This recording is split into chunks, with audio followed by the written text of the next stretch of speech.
Welcome everyone to my review of IDW Sonic the Hedgehog issue 44 and the finale to Zeti Hunt. As always, before we dive into the summary, we're going to recap what happened last time, and of course, spoilers from here on out. Sonic fought against the Deadly Six with help from Tangle and Whisper in a sealed room. They were stalling for time until Tails arrived with his Zeti zappers. And the Zeti were defeated. Again. Afterwards, everyone gets a message which paves the way for the main plot of this issue, which revolves around Dr. Starline and Belle the Tinkerer. First things first.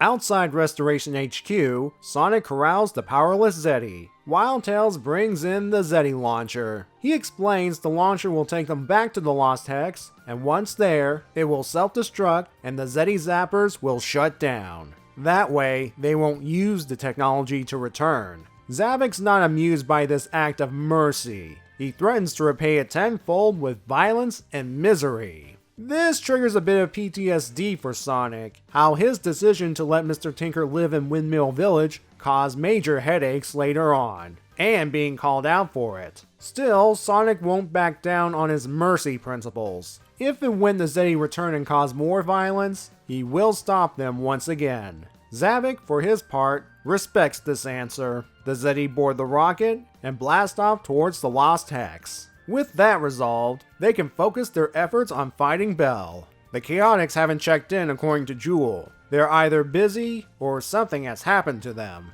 Hopefully not another traffic jam. We catch up with Starline and Belle at the former's hideout. Due to Belle's unorthodox design, Starline had a bit of trouble reactivating her, but he eventually figured it out. Belle tells Starline there's nothing special about her. She just fixes and accidentally breaks stuff. Starline, on the other hand, believes there's more to her than meets the eye.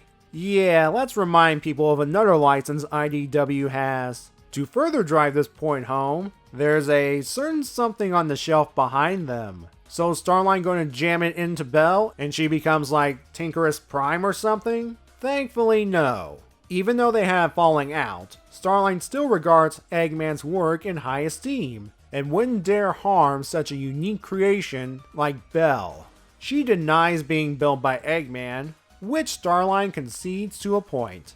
He tells her the story of how after the Sonic Forces War, the Phantom Ruby gave Eggman amnesia and dropped him off near Windmill Village, where he became Mr. Tinker. Starline took it upon himself to restore Eggman to normal via a Mind Screw machine with help from Metal Sonic. Hey, he acknowledged the assist. Belle does not take this revelation well, and her reactions cause the machines hooked up to her to light up. It turns out, much to Starline's joy, she's got the touch. She's got the power. Of emotions, that is. Starline continues to aggravate Belle in order to get more emotional responses out of her, culminating in Belle sharing her experiences with her father, how she helped build and repair children's toys and rides. She was hidden at first, but was later introduced to the villagers, who were cautious at first, but eventually they accepted her. Then Mr. Tinker disappeared, and not long after, Eggman arrived and dropped the metal virus goo on the village. Luckily, the metal virus did not affect Belle, and she went into hiding so the Zombots wouldn't rip her into pieces. This was also during the period Eggman had control of the Zombots, so on his orders, they went out and spread the virus, leaving Belle alone. Not long after the metal virus went bye-bye, the villagers returned. They angrily accused Belle of being an Eggman spy, and dismantled everything Mr. Tinker built.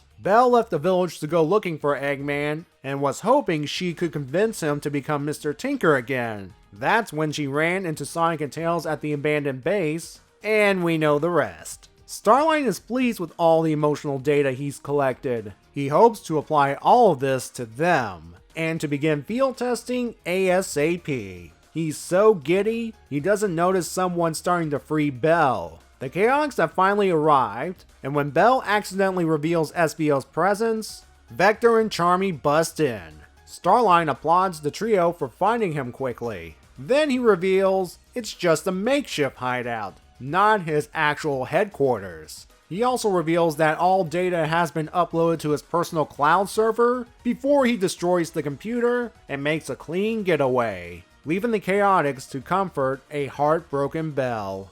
I don't want to end this on a downer. Let's cut back to the Zeti. Just as Tails said, the rocket breaks up and their zappers deactivate when they reach the Lost Hex. While most of them are upset, Zavok rallies his gang. They tackled a major conquest that was taken away by his enemies, and through defeat, they learn.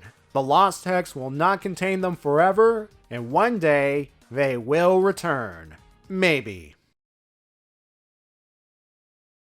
I wasn't kidding when I said the Starline Belle plot would be the main focus of this issue. As I said in part 2, there was probably not enough material with the Zeti to merit 4 parts, since seeing them terrorize places over and over might get boring fast. So the Starline Belle thing was added to fill out the arc. That's what I thought at the time. Now, thanks to future issue information, it also serves as setup.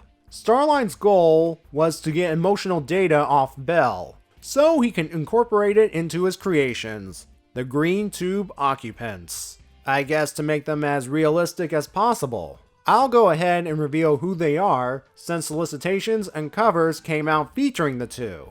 I'm also going to double down on the spoilers in this case. Recently, a new miniseries was announced called Sonic Imposter Syndrome, and the covers featured these two characters. Meet Starline's creations. The green one is Serge the Tenric, and the blue one is Kit the Fennec.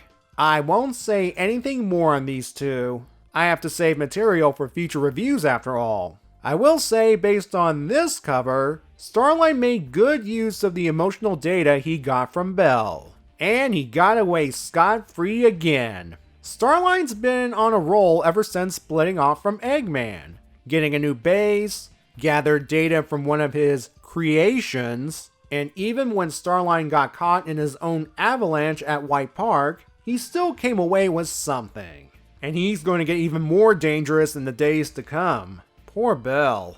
Ian Flynn and Evan Stanley must love making her suffer emotionally because, like in the 4th issue of Test Run, the wooden puppet robot girl is confronted with revelations that break her heart. This time, she's confronting the one responsible for essentially killing her father. We do get more Belle backstory, which I've been asking for. And I assume based on these flashback panels, she was already built during the events of issue 5, and was hidden away at the time. Although it is possible she was built right after those events, it's either or in this case. And we now know why Belle never stayed or returned to Windmill Village. It's understandable from the villagers' point of view why they see Belle as a threat. But for Belle, who didn't know at the time her father was really a villain, the experience was confusing and very sad. Belle will need a lot more hugs and therapy after this one. On a lighter note, I called it in last issue's Stinger. The Chaotix did play a bigger role here.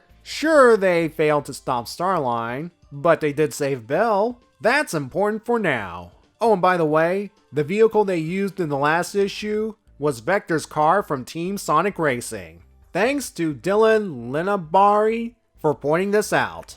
Moving on briefly to the Zeti parts. The only interesting thing was the Zavok, Sonic, and Mercy bit. Kudos to Tracy Yardley, colorist Matt Herms, and inker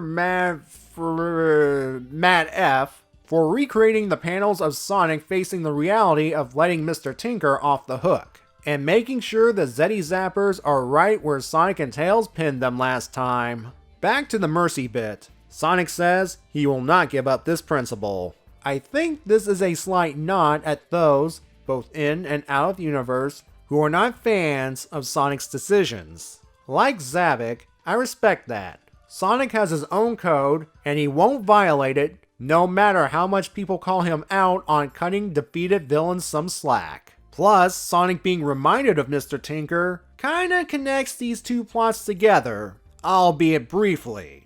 Yeah, I'm stretching at this point. Other than that, the issue, and the arc as a whole, serves to wrap up a lingering plot point from the Metal Virus arc. As for my overall thoughts on the arc, it was okay.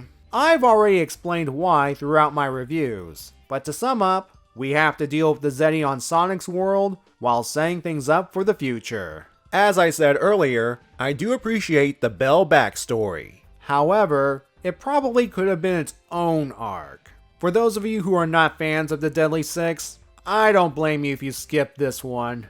At the very least, read the second and fourth parts for the Belle Starline stuff. There were some brief gems in the Zeti portion of the arc, for instance learning more about their mindset, plus some of these visuals do make them look terrifying. I only wish this stuff was expanded on to last 4 issues, while keeping things interesting. Perhaps after the Zeti attack, Jewel may consider beefing up Restoration HQ's security to include more than just a couple of mall cops. Personally, I think the series wants to get these guys out of the way right now because a big event is coming, and they're not invited to it. Starting next issue, IDW Sonic will be heading down the road to issue 50, a 10-issue comic event that will build up to that milestone. This will involve 6 regular issues, and the Imposter Syndrome miniseries I mentioned earlier. I'll talk about this more when the time comes, but for now, have a good day everyone.